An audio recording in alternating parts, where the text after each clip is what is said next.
YSRCP senior నేత, ప్రస్తుతం ఆ పార్టీలో పీఏసీ మెంబర్గా ఉన్న ముద్రగడ పద్మనాభం కన్నుమూశారు.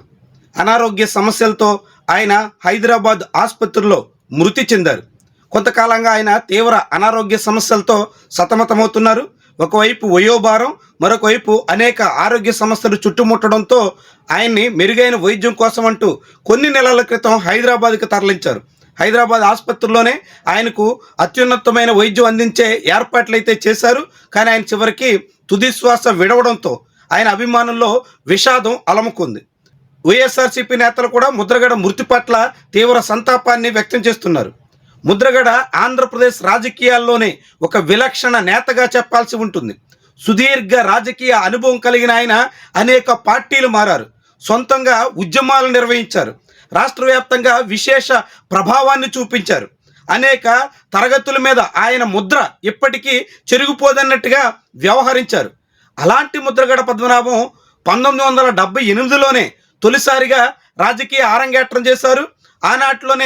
ఆనాడే తండ్రి వారసత్వాన్ని అందుకుని ప్రతిపాడు అసెంబ్లీ నియోజకవర్గంలో జనతా పార్టీ తరపున తొలిసారి ఉమ్మడి రాష్ట్ర అసెంబ్లీకి ఎన్నికయ్యారు.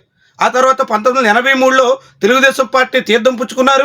టీడీపీ తరపున 83, 85 ఎన్నికల్లో కూడా ఆయన విజయం సాధించారు.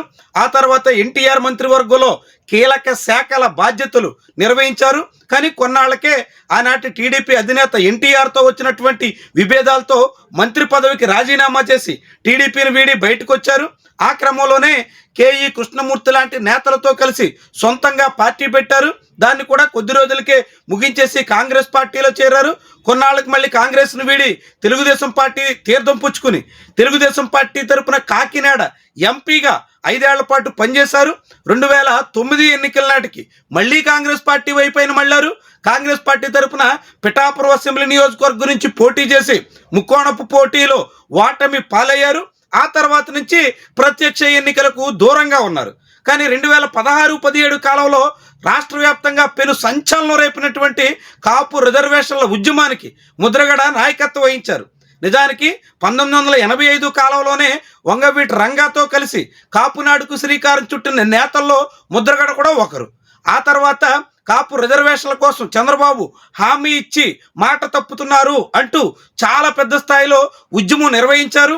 ఆ ఉద్యమంలో భాగంగా తునిలో జరిగినటువంటి కార్యక్రమం చాలా పెద్ద దేశవ్యాప్తంగా ప్రకంపనలు పుట్టించిన అంశంగా మారింది. సభ, ఆ తర్వాత రత్నాచల్ ఎక్స్ప్రెస్ను తగులబెట్టడం, ఇవన్నీ కూడా పెద్ద వివాదంగా మారినటువంటి అనుభవం ఉంది.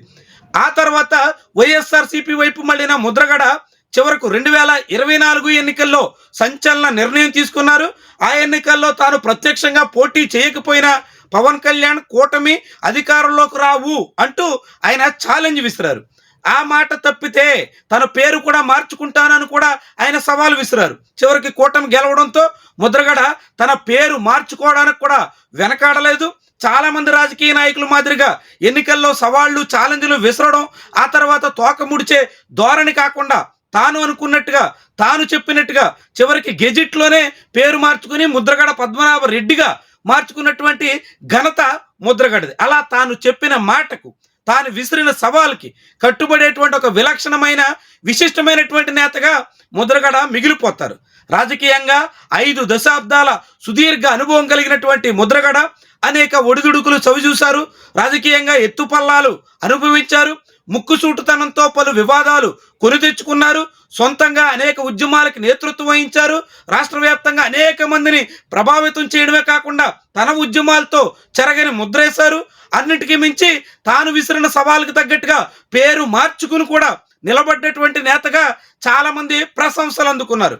అలాంటి ముద్రగడ ఇప్పుడు రాజకీయంగా వైఎస్ఆర్సీపీలో కొనసాగుతున్నారు. తండ్రి వారసత్వంతో రాజకీయాల్లోకి వచ్చిన ఆయన తనయుడు ముద్రగడ గిరిని రాజకీయంగా మంచి స్థానంలో నిలబెట్టాలి అని ఆశపడ్డారు. ఆ క్రమంలోనే కూతురు క్రాంతితో కూడా విభేదాలు కొని తెచ్చుకున్నారు. కూతురికి తండ్రికి మధ్య చాలా పెద్ద విభేదాలు చవి చూసిన ఆయన ఎక్కడ ఖాతరు చేయకుండా ముందుకు సాగారు. వచ్చే ఎన్నికల్లో ముద్రగడ గిరి ఇప్పుడు కాకినాడ జిల్లాలో ఉన్న ప్రత్తిపాడు అసెంబ్లీ నియోజకవర్గం నుంచి పోటీ చేసే యోచనలో ఉన్నారు. తద్వారా ముద్రగడ వారసత్వాన్ని తనయుడు అందుకునే అవకాశం అయితే ఉంది. మొత్తంగా ముద్రగడ లాంటి ఒక విశిష్టమైనటువంటి రాజకీయ నేతను కోల్పోవడం ఆంధ్రప్రదేశ్ రాజకీయాల్లో ఒక విషాద పరిణామంగా చెప్పాల్సి ఉంటుంది. అదే సమయంలో ఆయనకు నివాళులర్పిస్తూ కుటుంబానికి, అభిమానులకి సానుభూతి తెలియజేద్దాం.